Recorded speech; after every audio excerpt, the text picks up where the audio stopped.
Ever feel like you're being watched? Instead of looking behind your back, you may want to look at your computer. Turns out school administrators in Philadelphia use students' laptops to spy on them.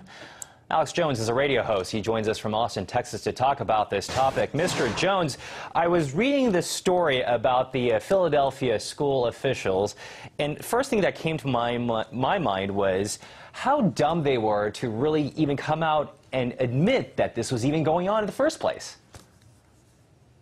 Absolutely. They're throwing it in everyone's face. We've since then found a front line from PBS, public television in the U.S., where they went into a school and the school administrators showed them how they're watching the students via the webcams and photographing them and videotaping them. But going back 4 years ago, Google, of all groups, put out a press release. I mean, they are just throwing it in our face like we're so stupid we'll just accept it.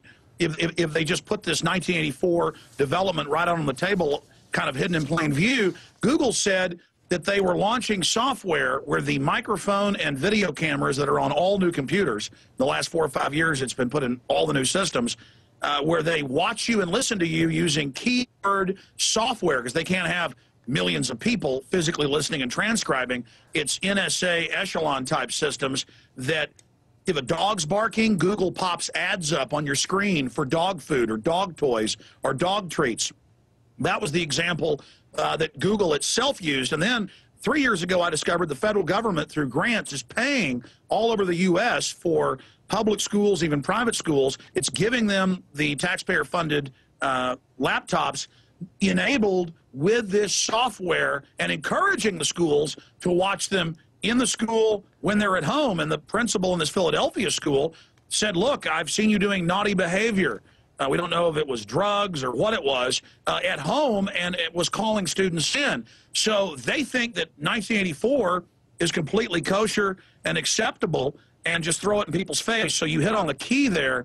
But this is much more widespread.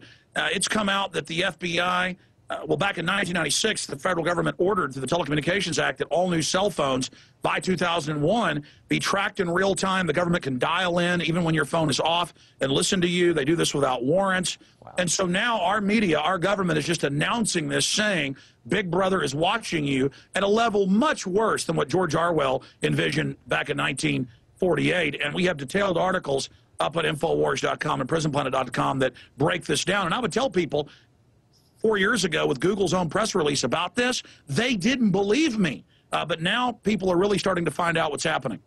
Mr. Jones, I mean, on a lighter note, just wanted to let you know that I am watching and seeing you through this camera. But on a much more serious note, what interest or what purpose does it serve Google and the government to finally let the American people know that this is going on?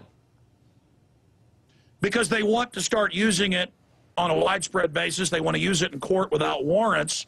And the cybersecurity legislation has passed the House that openly states that it's going to recruit youth corps and people out of college and high school to man these giant cybersecurity systems, which are offensive. The Pentagon says they're going to use it to hack and attack sites they don't agree with. Cass Sunstein, the White House regulations czar, says they want to shut down conspiracy theorists, and he lists people that believe man-made global warming isn't real. He talks about fining us, feeing us, or arresting us. I mean, they're really pushing an authoritarian agenda out in the open, and they know the public's waking up, and so they want to use these surveillance technologies they've developed. I mean, it came out 5 years ago that Google was really founded with NSA and CIA money through In-Q-Tel. I've had former CIA technology officers on my radio show, again, 4 and 5 years ago, breaking this down. And so Google has kind of had its coming out party. And I mean, here's another example. Google Buzz, criticized for disclosing Gmail accounts, PC World. Here's another one. Why Google has become Microsoft's evil twin. PC World. Steve Jobs of Apple says the "Don't be evil" slogan of Google is, quote, a joke. Google is in the same complex as NASA.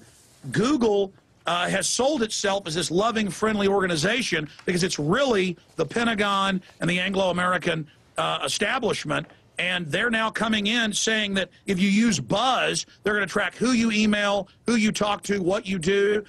I have Google software on my phone. It's always popping up saying, let us mark your location and track you, as if I'm going to opt in. So they're just robbing us of our liberty and our privacy in the open. They're just right out in the open doing it, thinking that we're so weak-minded that we'll just go along with it. But the good news is there's a big backlash. The bad news is the FBI is investigating Philadelphia. Come on. The FBI has been caught using OnStar and other systems to listen to people in their cars, cell phones, millions of warrantless wiretaps. We got the secret Homeland Security MIAC report from law enforcement in January of last year and broke that internationally that police gave us, where Homeland Security internally and NORTHCOM, our military jurisdiction over the U.S. now, states that this whole system is set up for the conservatives, libertarians, gun owners, returning veterans. It has nothing to do with shadowy men over in a cave. Mr. Jones. This is foreign banks. Mr. Jones, I hate to do this to you, but we are running out of time here, so I'm going to have to end it right here. But very interesting stuff. Thank you so much for joining us.